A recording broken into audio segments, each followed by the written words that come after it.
अरे आइए आप भी।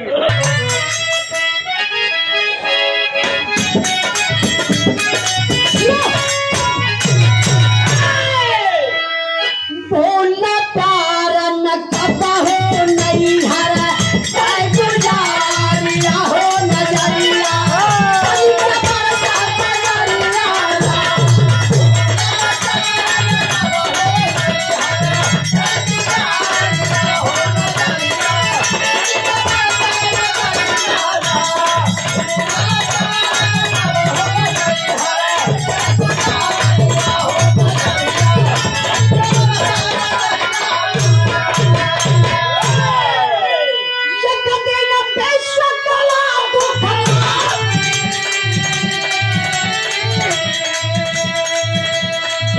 विश्वकर्मा से सैया बजला चक्र बना के कहला विष्णु इंद्र के जाके हमारे भाई बाप कर कैया हो नगरिया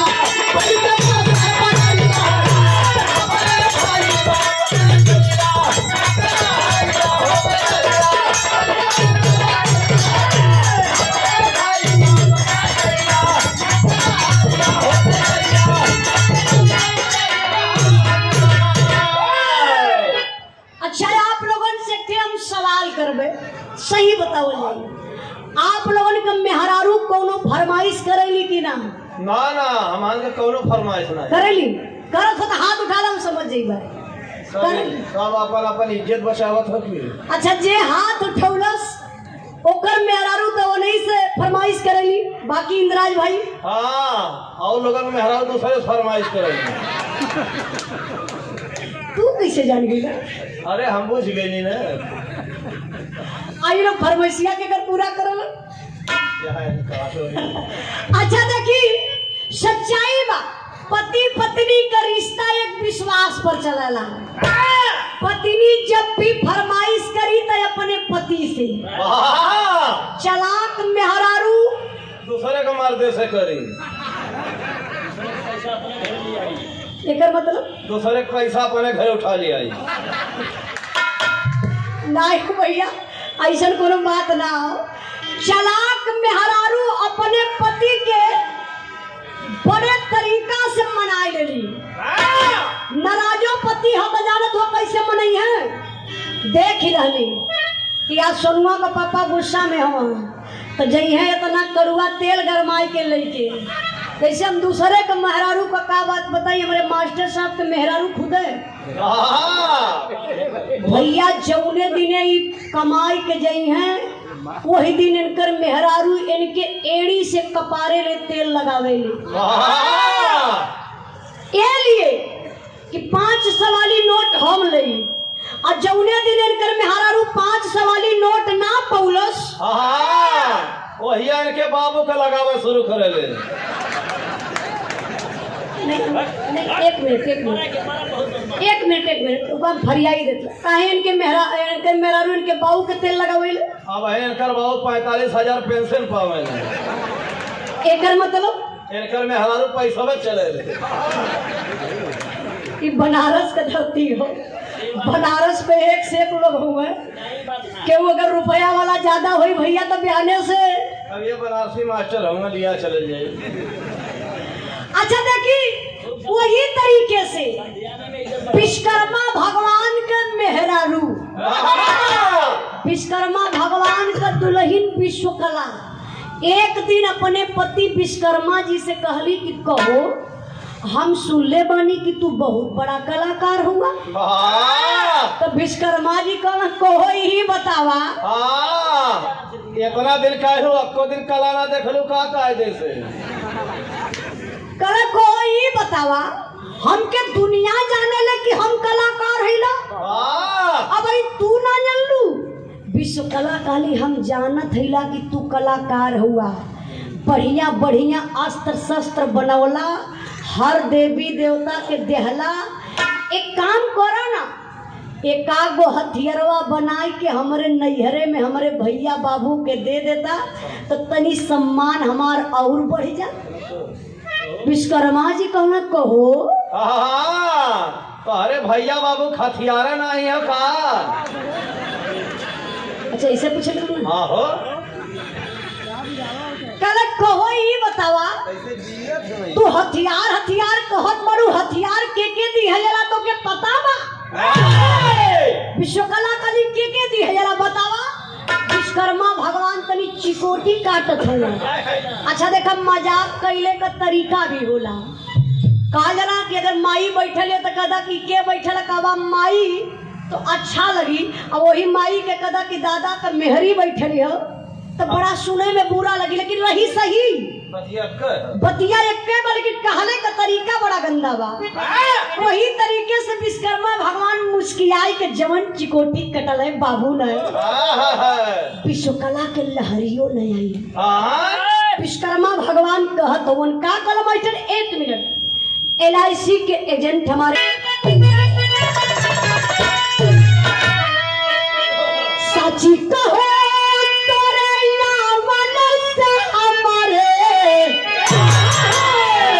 साची कहे तोरे यावन से हमारे आंगन में आए बहार।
विश्वकर्मा भगवान करे सुनू मेहरारू को जाती हूँ पिटीर पिटीर बोल के कपारे चढ़ जात हूँ ना बोलत है ना तो एकर मतलब का हो जाने लो अपने बाप के बारे में। तोहार बाप ब्रह्मा जी नंबर 1 का कायर हूँ। सुना तोहार भाई नारद जी तो नंबर 1 का चुगला हवे। कहा नारद जे दिन कुछ न पावे हड्डी फेंक दू कुकुर लड़ावे। मुर्गा दुकान खोले रहने कहा नारद जी गया लगा कहा खाए हड्डियां कहाँ से पावत रहने तू ही बता दा। अरे होटलवा पे से ले जाता रहने। अरे मूर्ख राम ऐसे प्रचार करवा तो पब्लिक की अगर कबो आप लोगों का मूडो बनी कि उजाला के ढाबा पर चला तो कहवा हाँ ओकर टेरियावा तो कहा था कि हड्डी खाली भी कर ले। ऐसा बात ना, आप लोगों के आशीर्वाद से हमारे 2 गो होटल बा। पहिलका होटल आजमगढ़ वाला रोड जोन गैल बा आज बनारस से आजमगढ़ लालगंज के आगे आप लोग जइबा अक्सर ड्राइवर भाई लोग जात रहलन तो हमारे ढाबा का नाम बा उजाला ढाबा। हाँ वही पे समय कर बाप बैठ के प्याज छीलत हो उजाला के नहीं कहेगा ना प्लेट मजत हुआ। हाँ मजा ही परी नहीं अब हमार पापा भी आवत हो कहाँ हो? कल की मुन्ना बार बार ये जो हाईवे जात बना ये बगल वाला यही वाले हाईवे से आप लोग जैसे ही जौनपुर में प्रवेश करिए टोल गेट आगे डाकल जाइए तो टोल गेट के आगे 5-6 किलोमीटर पर हमार दूसर का होटल है यही रोड पे बा यही साइड उजाला रेस्टोरेंट परैया ढाबा। आप लोग कभी भी जाके के भोजन कर सकीला। यो बता दा बिना पैसा डाले घुस कर न पैबा लो काहे भैया? अरे मैं दूठे जल्लाद हमेशा बैठल रहे। देख ल भैया अब हम कितना सीधा गवैया हिला के हम कुल बर्दाश्त करत हिला हमरे होटल पे जल्लाद बैठल हुआ। अब आप लोग आवाज जलवा होटल पे के जाई वहाँ जल्लाद बैठल रहे। अरे पागल ऐसा ना बोलल जाला। देखिए क्षमा करेंगे विश्वकर्मा भगवान अपने दुल्हन विश्वकला से कहले कि तोहार बाप कायर हुआ और तोहार भाई नारद जी नंबर 1 का चुगला हुआ। अरे ये तने में विश्वकला आग बबूला हो गई।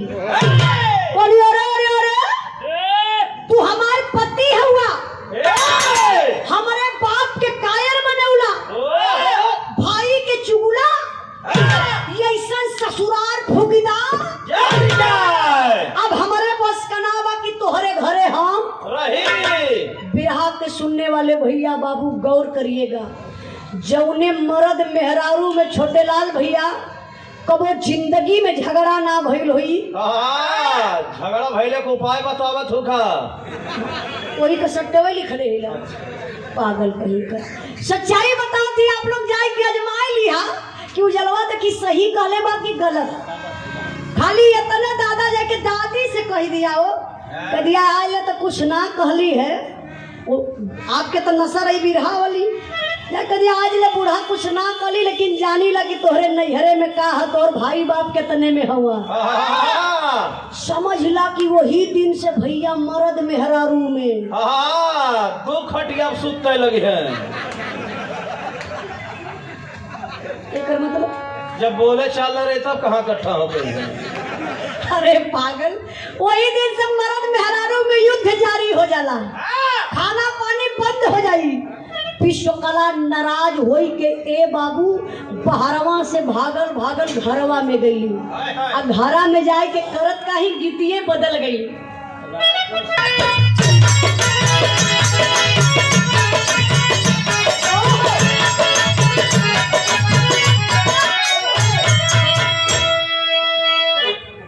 गीत बड़ी प्यारी बा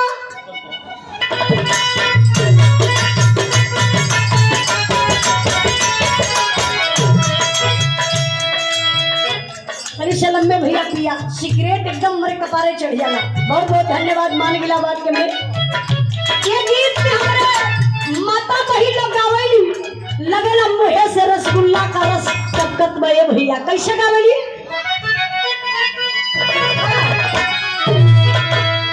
अरे निमिया की डरिया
घरवा में गईली और जाए के भैया अपन सड़िया उड़िया चेंज कर ली, पुरान साड़ी निकाल के फेंक डाली। नहीं बाबू, विश्वकला अपन नई साड़ी पहन के शौक श्रृंगार करके पुरान साड़ी नई साड़ी कुल इतना सामान जुटौली, एगो गठरी बनाई के ऐसा ही एक कखिया पर ऐसा दबावत है।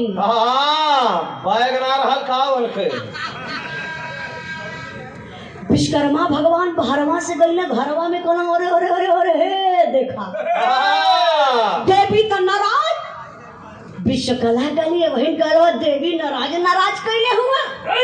तोरे शर्म ना लगल हमारे बाप के तू कायर बनौला, भाई के चुगला बनौला, अब वही न तोहरे घर में रहबो इतनी बेइज्जती बर्दाश्त कर पाई। विश्वकर्मा भगवान फिर हंसे लगल, कहे अरे देवी तोहार बाप ब्रह्मा जी नंबर 1 वीर पुरुष, तोहार भाई नारद बड़ा महान इंसान, तो झूठ जिंदगी में बोलबे ना कैलन। विश्वकला कली हाँ हाँ हाँ अबले बहरवा बाप भाई चोर रहल चुगुरा रहल का कर रहलन, अब हम जात हैला वही भाई बाप के यहाँ तो तोरे बड़ी बड़ी बात आवे लगल। विश्वकला मनबे न कली, आपन भैया वो गठरी काखी तर दबौले और निकाल गईली नैहरे। अब ससुरे से गईली नैहरे और नैहरे चल गई तो विश्वकर्मा भगवान के रही न जाए, न खाए पावे न पी पावे न डोल पावे न बोल पावे, न अकेले सूत पावे। ये देखे गल विश्वकर्मा भगवान आ जाता, विश्वकर्मा भगवान कैलन का कहले कहो हम तो मरद जात छैला ना, मेहरारू जात विश्वकला नाराज होई के गई है तो का समझत है कि हम उनके मनावे जाई। ऐसा धोखा आपो लोगन के साथे होले। अच्छा मेहरारू नाराज होई के गई है तो कबो आप लोग मनौले हुआ कि ना?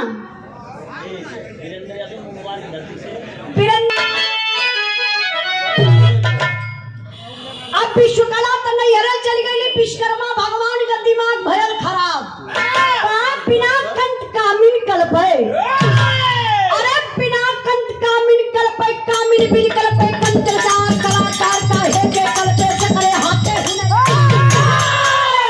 बिना वेदना से पीड़ित विश्वकर्मा जी मन के विचार बना के पत्थर की मूर्ति तक विश्वकर्मा को किए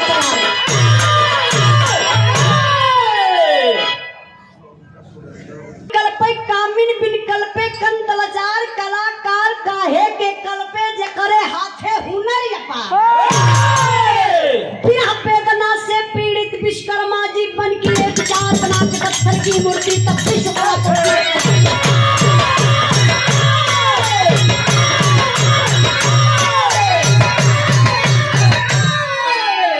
क्या बात, हमारे पापा जी का आगमन हुआ, एक बार जोरदार ताली बजा के आप लोग स्वागत कर दीजिए।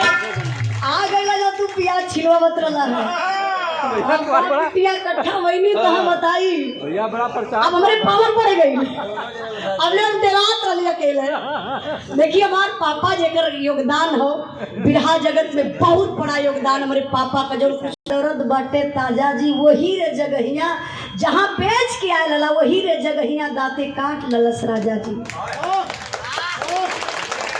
फिर भी कर देना ही पड़ा। तो ये सब जो ज्ञान की बातें रहती है हमके पापा से सीखे के मिलेला, बहुत बहुत अपने पापा के हम प्रणाम करत बनी। अब अविनान कब पियाज वाला ये कुल बैठ सोचबे करे ना, तो पुनः एक बार फिर से हमारे पापा का जोरदार ताली बजा के आप लोग स्वागत कर दीजिए। अब कहानी पर ध्यान रहे, 1 से 1 रुपए का पुरस्कार देकर के बिना कंठ कामिन कल्पे, कहानी हर है कि बिना कंठ कामिन कल्पे कामिन बिन कल्पे कंतल चार कलाकार का है के कल्पे जे करे हाथे हुनर बिना वेदना से पीड़ित विश्वकर्मा जी मन किए विचार बना के पत्थर की मूर्ति तक विश्वकर्मा को किए।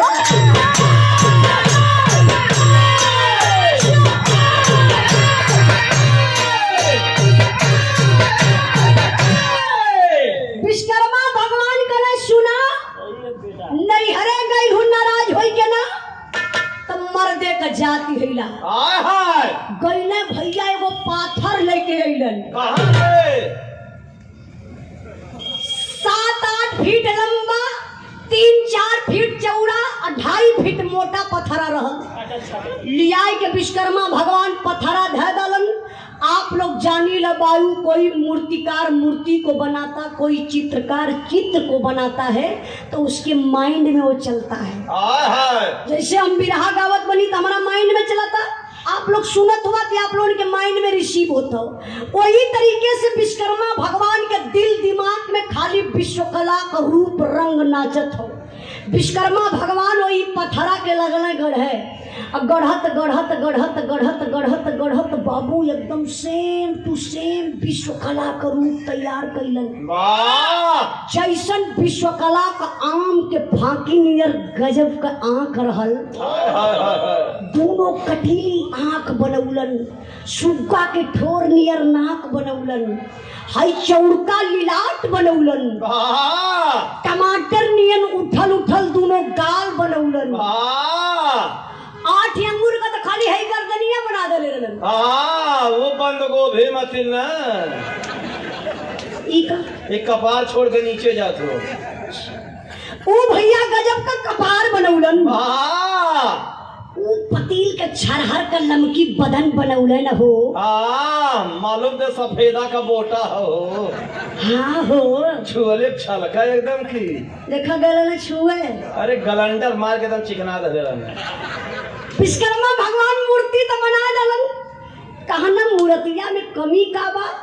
आप लोग भी देखा ला मूर्त जब सजी ना मजा ना दे विश्वकर्मा भगवान नकली बार बनौलन और सेनुर तो ऐसा पहिरावत हुआ मालूम दे था बेलचा से उठा के डाल ले नहीं फरुहा से डालत रहने पागल कहीं कर भैया बेलचा से कब तो सेनुर पहिराई क्यों अरे तो फरुहा से पहनावल जाला हाई सब मुठवा से उठाई के मंगिया में सेनुरा लगा दने। अच्छा तो टिकुली बड़ी गजब लगौना ये भैया अरे देखे में लगे कि आसमान से तारा टूट के मथवे पे चमक गए बा चम चम चम चम चमके आ गजब के काने में कुंडल अच्छा सोनारे की ना गईलन लकड़ी के गढ़ी के कनवा में गजब का कुंडल नाक में नथुनी गले में मंगलसूत्र हाथ में चूड़ी को लकड़िए का बा पाँव में पायल कमर में करधनी एकदम श्रृंगार कई के चौचक सजाए रहल कहने अब कमी एक गो रह गई कौन कमी बिना कपड़ा का मूर्ति मजा ना देती फुहर लगत है। विश्वकर्मा भगवान एक लाल कलर का साड़ी रहल बाबू वही पथरा के मूर्तिया के पहिरा देहलन साया नहीं पहनौना का खुशी है कहाँ अरे मूर्ख रामिया सवाल है कौन है काहे सवाल भैया साड़ी साया ब्लाउज पहनाई के अब ब्लाउज का बच्चा अच्छा तू पागल हो कि चल नहीं तनी हो बता दा तोरे कुछ दिमाग उमाग खाओ कि ना एकदम खत्म हो गया। अरे यो होला बचाऊ होला तू ना समझ पावत हो साड़ी साया ब्लाउज पहनाई के फिर बचाऊआ का नाच कर दहलो पागल कहीं कर विश्वकर्मा भगवान पथरा के मूर्तिया के रखत का वो पता है कहां जौने घरवा में सुतत रहला एकदम ठीक ऐसे दुवरिया के समनवा जैसे देखो तो पोस्टरवा ना ऐसे देवाल रहल ऐसे देवलिया के वो ठंगाई के विश्वकर्मा भगवान मूर्तिया कैसे खड़ी कदल है। अच्छा विश्वकर्मा भगवान चलाकी कैले रहले जब कोनो सामान उमान उनके गढ़े के रहे ना तो ठीक वही दुवरिया के समनवा दुवरवा बैठ के अपन समनिया गढ़े लगे और जब उनके असिल की विश्वकला का याद आवे बाबू ने तो पत्थरे वाली के लाइनिया में शुरू करें ऐसे पिछवा मुड़ के पत्थरा के मूर्तिया के ताके लगे ताक ले ना तो फिर उनके ना रह जाता पर हथियार उठा कैसे खाए फेंक के अब फिर जाए तो ये पत्थरा के मूर्तिया के पकड़ के बाबू लगे सुहरावे कहाँ अरे हमार विश्वकला ओ विश्वकला तनकी नरमाए जा तो विश्वकला तब का हो अरे तो मजा आ जाता ना अरे नियत खोर आदमी पत्थर भैया का वो नरमाई विश्वकर्मा भगवान का अरे हमार विश्वकला तनी अच्छा इसे खड़ी कहाँ है अब कोई ना सको तो पत्थर का मूर्ति हो उनके फील हो अब धीरे धीरे उनके नार रह गल कोई दिनो ही पत्थरा के मूर्तियां के सुह रही हैं। एक दिन 10-11 बजत रहल रात विश्वकर्मा भगवान का दिमाग खराब हो गया। अब वही पत्थरा की मूर्तियां के सथवा विश्वकर्मा भगवान 10 बजे रतिया का कहे मास्टर साहब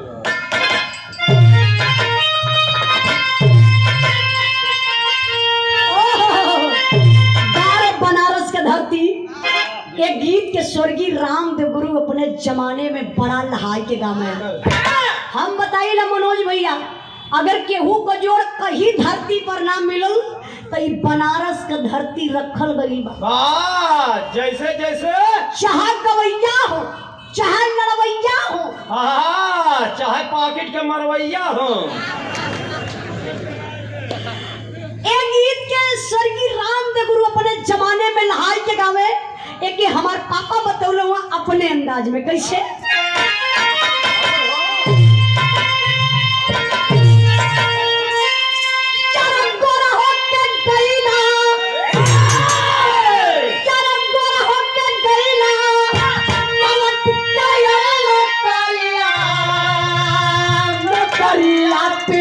छोड़ीदा अरे नौकरिया पिया छोड़ीदा चल जा कोई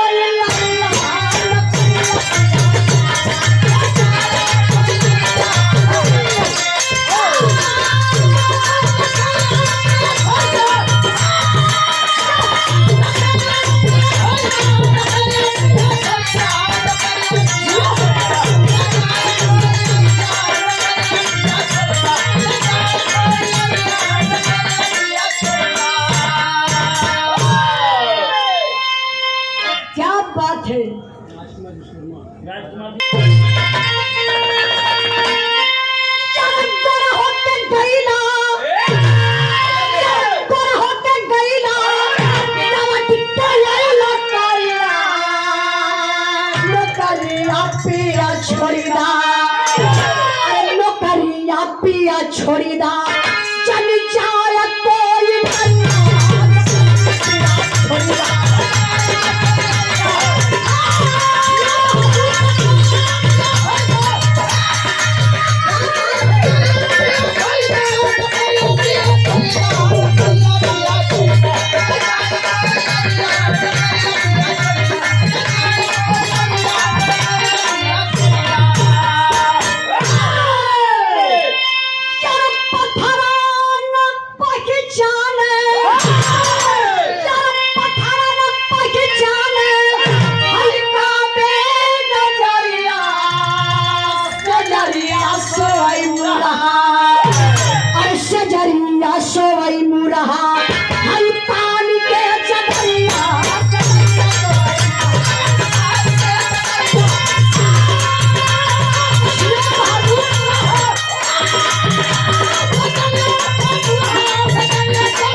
अब एक दिन के बाद आप लोग के छोड़ी यही जा चाचा 2 मिनट खाली एकदम समझे तेला कि थाम के बैठल है ज्यादा रगड़त हो मैं पैंट खराब हो जाए चाचा अगर ये वाली बात हो तो जा सकेला 5 मिनट नहीं तो और बैठा हमार पिरहा 5 मिनट रह गई हो आधी सुन के जइबा त कबा आधे के का भइल उजलवा कैसे बतौर समझी न पौली। अच्छा देखी अब विश्वकर्मा भगवान तो मगध हुए वही पत्थरा के मूर्तिया के समझे कि हमार विश्व कला ही जैसे हीरो ना चाचा हीरोइनियन को उठा लेना ऐसा वही पत्थरा के मूर्तिया के उठा ले के रतिया भर ऐसे घूम। अच्छा जब थक जाए तो जानत हुआ का करे ले जाए कोई चौकिया बुलाठ दे ले जाए के जौने चौकिया पे सुतत रहलन ऐसे सुताई के आ एगो चादरा ओढ़ के अपना हूँ आराम से सुतते हैं वहीं। कैसे सुत गोड़वा फंसा को। अच्छा ये तो से बतिया बतौले के बा। अरे हमरे गौवा के लोहार बतौले हो। देख ला भैया ये इनके गांव का यह कुल लोहार बतैबे कर। अब विश्वकर्मा भगवान इन पत्थरा के मूर्तियां के लेके सूतत हवे धीरे धीरे समय बीतल। अब यहाँ कबतिया लोग छोड़ी तनी दिमकवा ले चला और सिल्की विश्वकला जो नैहरवा में है अब वो विश्वकला के देख के विश्वकला का पिताजी ब्रह्मा जी बड़ा क्रोधित भइलन। कहना कहो ही बतावा बिटिया के अइले इतना दिन भयल और दामाद का वो हलियो चालने में नहीं गुस्सा में लाल ब्रह्मा जी ब्रह्मलोक से बाबू चलल हो विश्वकर्मा भगवान के घरे आग न लग गई चलन तो भइल का बैठे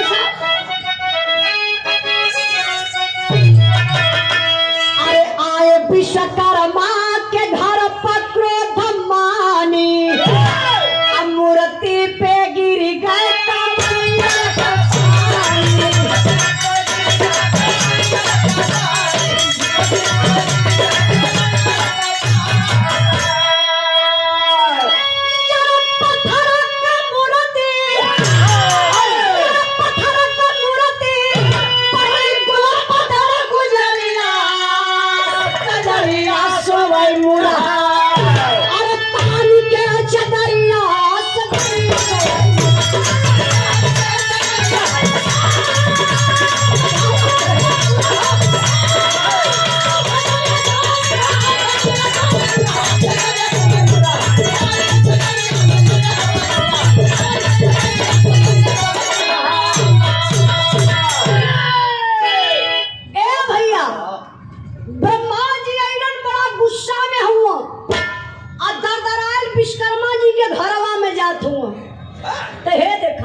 ब्रह्मा जी द्वार डाकत होवन तो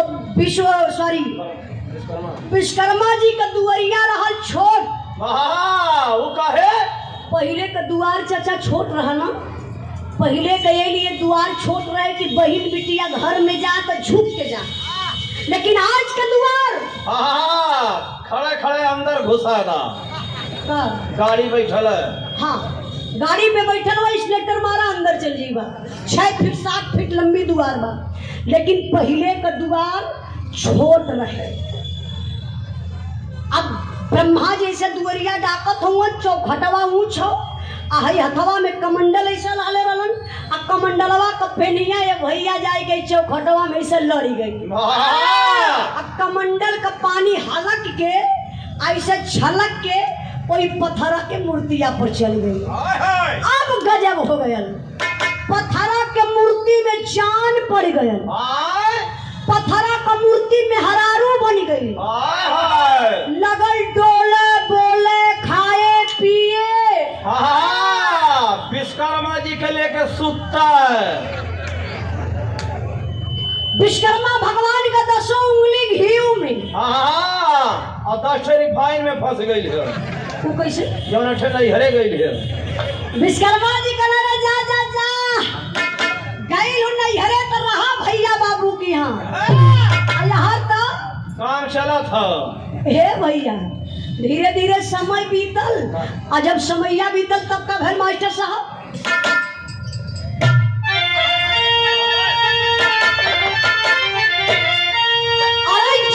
पहुंचे विश्वकर्मा के राजधानी नारद ज्ञानी हो बीड़ा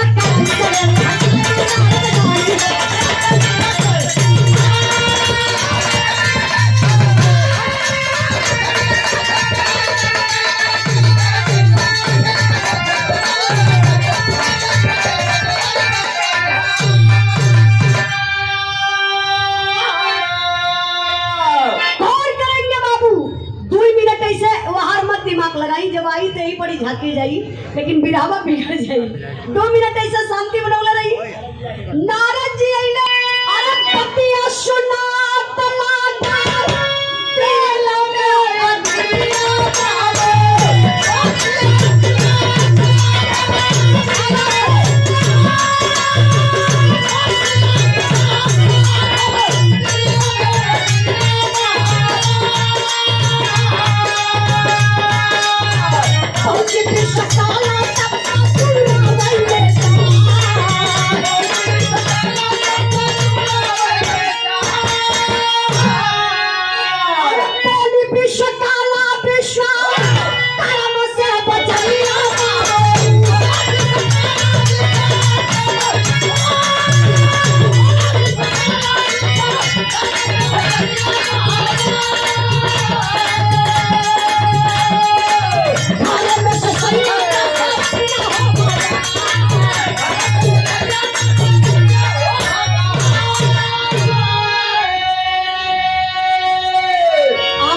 निवेदन करब कि झांकी यहाँ आवे से पहले हम बिरहा खत्म कर दी ताकि कहानी आप लोगों के पूरा समझ में आ जाए। नारद जी से कहले कि ए नारद को कुछ दिन पहले का बात बतावत हैला, बिटिया के घरे गईली, देखली कि विश्वकर्मा जी दुआरवा टहरत रहल। विश्वकर्मा जी के घरवा में कौनो मेहरारू को चूड़ी बाजत रहल। हमके बड़ी शंका लगत बा कि विश्वकर्मा जी कोनो सेकंड हैंड लियाल हमें। नारद जी कहले पिताजी मतलब कहाँ बेटा जाता पता लगाए उता। जाता बेटा। अरे नारद जी पीड़ा उठौलन, ब्रह्मलोक से आ गईलन बाबू घरे के करे घरे विश्वकर्मा जी के घर। विश्वकर्मा जी देखला कहला रे रे रे रे रे रे आइए साराम आइए साराम आइए साराम आइए साराम। हां बस सब जान गए। कहले आइए आइए आइए। नारद जी के ले आए के समनवा दरी बिछा दला, जैसे आप लोग देखा तो मैं ऐसे ही दरी पहले चला दरिया बिछा दला। नारद जी दरिया पे बैठलन। अये भैया जोन पत्थरा से मेहरारू बनल है वनहू के रहना गयल, हथवा में मिठा लाली पानी अदई के अइली ओई नारद जी के बगलिया में धइली। नारद जी का मुंहवा बवाए गयल। नारद जी कहल कोई बहिनिया धोखा करत बा का। अब इन घरवा राली तो बहिनिया घरे रहल है, अब कभी बहनोई के घरे आई गई। नारद जी समझ ना पौलन। अरे भैया ना पानी पियला ना मिठा खैले हो, उठा लला बीड़ा। नारायण नारायण नारायण करत का बाबू घरे पहुंचलन। जब घरवा गईले तो बहरवा से दुअरगे पे चिल्लात हो कहला रे बहिनिया रे बहिनिया। विश्वकला कली का भैल भैया कहाँ तू नैहर संभारत याऊ। उस सरवा अपने मन के लूटत ह। कहाँ के कहाँ बहनोई दूसर में हरारू ले आई के ना खिलाना। विश्वकला कली अरे हमारे जियते हमार मरद दूसर में हरारू रख ली है। अरे बाप रे बप्पा विश्वकला उठौली गठरी नैहरे से बाबू चलली ससुरे में। विश्वकर्मा जी दुआर में बैठल वाली आई के खड़ी हो गई। कली का हो तोरे शर्म ना लगल। हमके मनाए ना पौला लियाए ना पौला, घर में सवत लिया के बैठा लला।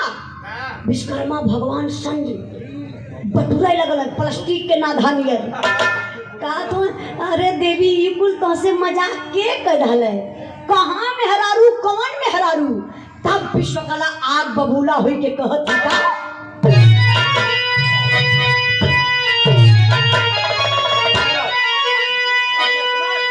अरे पतिया सुना तला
पथरा से मेहररुआ बनल रहली ने वही अंगनवा में सूत के ऐसे मैक्सी उठा के बेना से हवा लेते।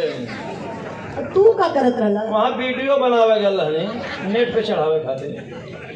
ओ पथरा वाली तरफ करत हई तब ले सिल्की विश्वकला जाए के झोटवे पकड़ के उखाड़ लली।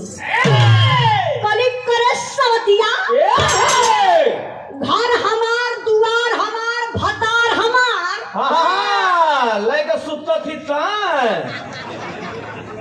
ना मन भाई के वह पथरा वाली कहते हैं। हथवा हरियन का कैले हुआ? अरे हमार सीधा हरे पर था ना यार कैला फुट जा बढ़िया से फुट जा। अरे भैया तबले पथरा वाली कनकनाई के उठल मरला से सिल्की विश्वकला के 3-4 के हुनी करस करस सवतिया।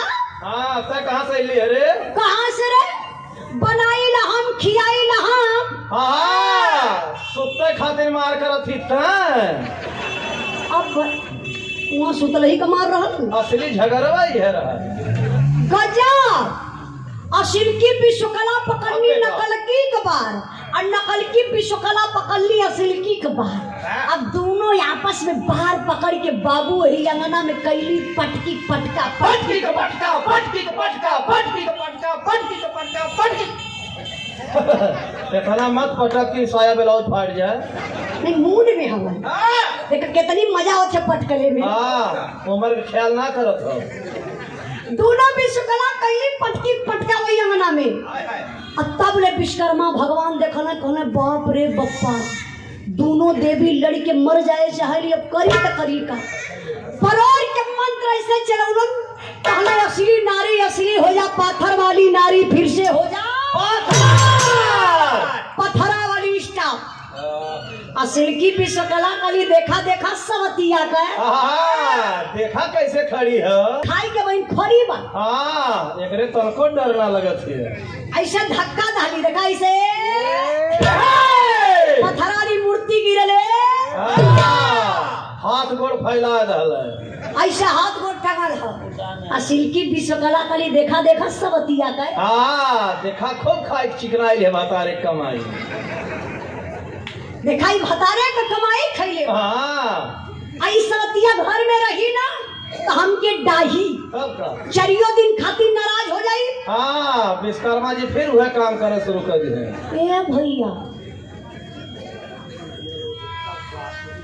अब दोनों विश्वकला बाबू सॉरी पथरा वाली कैसे उतारे गिरल है सिल्की विश्वकला कली सवतिया के रहे ना दे ना रही बांस ना बाजी बांसुरी लई के छीनी हथौड़ी है बाबू लगली जगह जगह से मूर्तिया के काटे मरली 3-4 जगह हथवा कट के छटक गए मरली हो हाथ कट के छटक गए मरली गर्दन छटक गए मरली सीना फाट गए गजब तयब भयल मरली बाबू पेटावा पर एक छीनी हथौड़ी न हो भैया वो पेटावा फटल एक सुंदर सा लड़की पैदा भई।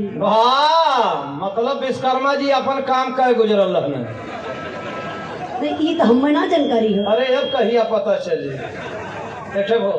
हमें पता ना नहीं भैया देखा जवन बात हम ना जानी लो कर लिए हम सॉरी बोलत ही ना। अच्छा वो लड़की जवन पैदा भई ओकर नाम का रखल गल हमरे बिरहा का ही आखिरी लाइन बा।